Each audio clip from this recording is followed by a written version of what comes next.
A gente tem uma outra entrevista agora importante, que é com o médico Cleiton Carvalho, que foi o primeiro, inclusive, a chegar ao local, o primeiro médico a chegar ao local do acidente, no avião da cantora Marília Mendonça. Doutor Cleiton, uma boa tarde para o senhor, obrigado por nos atender. O que o senhor observou quando o senhor chegou àquele cenário ali assustador? Ô Pablo, primeiramente, boa tarde, Andressa. Realmente é assustador. Nós recebemos essa chamada, saímos sem saber de quem se tratava e não, se não era da cantora Marília Mendonça. E ao chegar no local, deparamos com todo o ocorrido, né? Assim, é uma coisa assustadora até para nós mesmos que atendemos, que trabalhamos, que estamos acostumados para isso. E quando cheguei ao local, é um local de bastante dificuldade, de muito difícil acesso. É uma coisa que chamava bastante atenção também, era a quantidade de combustível. Era muito combustível no local, e sem contar também que não sabíamos se a aeronave ia cair ou não sobre a cachoeira, né? Mas, assim, é um dos atendimentos, se não for o atendimento mais complicado que realizei até hoje durante todo o trabalho no SAMU. Doutor, o cenário que o senhor encontrou lá, todos os passageiros ainda, obviamente, dentro da aeronave, todos eles no mesmo estado ali, o senhor atestou a morte deles ainda dentro da aeronave, tudo indica que são politraumatismos que provocaram as mortes. A gente conversava agora há pouco com um especialista em aviação que cogitou a possibilidade de uma desaceleração também ter causado a morte desses passageiros. Ali, pelo que o senhor encontrou, o que o senhor imagina que tenha provocado a morte deles? O Andressa, exatamente. Eu fui o primeiro a entrar na aeronave, né? Quando eu entrei a cerca da porta estava o produtor caído ao solo e a Marília estava logo do lado, sentada, meio que sentada a poltrona, e logo em seguida estava a outra vítima. Prontamente verifiquei todos os sinais vitais para ver se se contava com vida, que essa era a nossa esperança, né?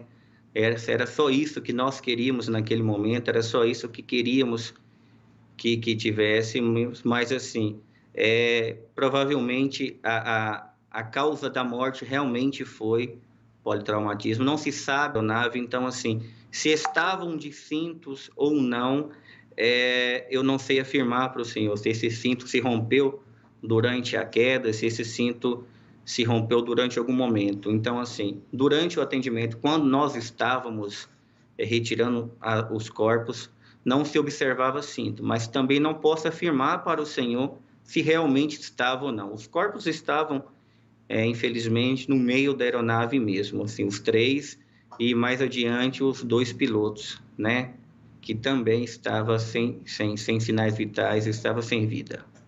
Num primeiro momento ali, a gente olhando a imagem do avião, parecia que ele estava ainda em bom estado, o que inclusive fez com que a gente acreditasse de fato que haveria sobrevivente. A primeira informação é de que ela estaria bem, a informação veio da assessoria de imprensa, e pelo fato até de não ter tido uma explosão, a gente olhando aqui de fora parecia que a aeronave estava em boas condições e que de fato poderia ter tido algum sobrevivente. O que o senhor encontrou lá dentro, o senhor acha que seria possível ter algum sobrevivente diante do que houve de estrago internamente na aeronave?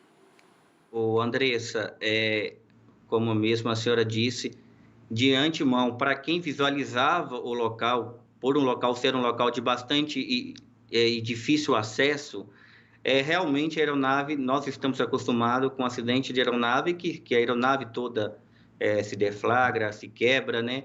E assim, pelo que estava dentro da aeronave, pela a situação que eu me deparei dentro da aeronave, é quase impossível estar com vida. Assim, a aeronave estava bastante danificada, bastante quebrada, tinha pertences, malas sobre as vítimas. Então, assim, por fora realmente parecia que o estrago não foi tão grande, mas por dentro a aeronave estava bastante danificada. E assim, era muito difícil pelo estado interno da aeronave ter alguém com vida. Se o setor que está acostumado a fazer resgates em acidentes aéreos e tudo mais, e há testemunhas que dizem que a causa foi realmente bater ali na fiação, na rede elétrica, o que já havia sido alertado por outros pilotos. É o primeiro acidente do tipo do qual o senhor trabalha, de aeronave que bate na rede de alta tensão? Exatamente. E assim, esse é o primeiro atendimento por essa suspeita de acidente e não sabíamos até então. Foi a primeira pergunta que eu fiz para o pessoal do Corpo de Bombeiro. A assassina está segura?